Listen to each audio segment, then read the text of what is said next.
Hey guys, this is Charmel with Diamonds and Pearls Hair Boutique. Today I will be showing you all how to measure your head for a custom handmade wig if you would like to purchase a wig off of my website. So I'm going to get straight to the point so this video won't be too long and you'll be able to measure your head and go on my website to order you a wig. So the first measurements that I would need is the circumference of your head.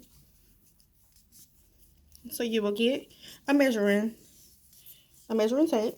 And you can get this wrap from Walmart. If you go in the arts and crafts section, you will see it in the arts and crafts section. And it shouldn't be no more than about $2. So mine is measuring at 20.5.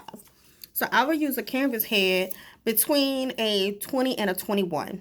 So this canvas head that I'm using, just for an example today, is a size 22. So if my head measured to a size 22, this is the canvas head that I would use.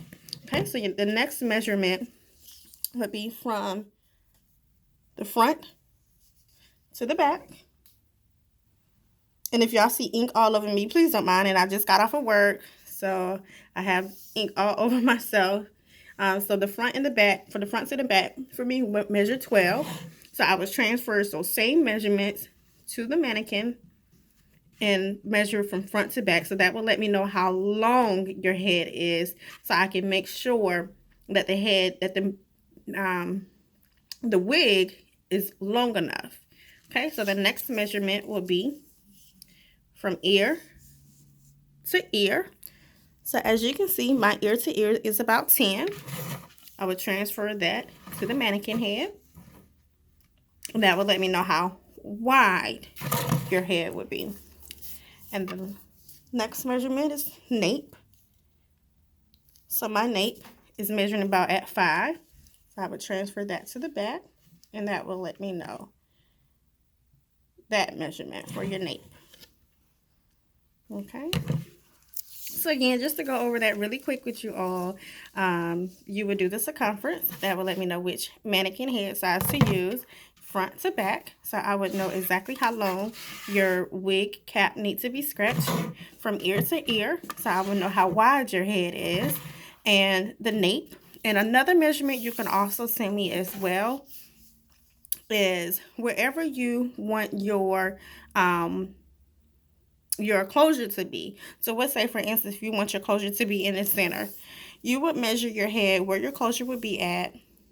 So let's say if I had make a wig and it was in the center, I would measure this part right here, measure that, and mine is coming out to about 17.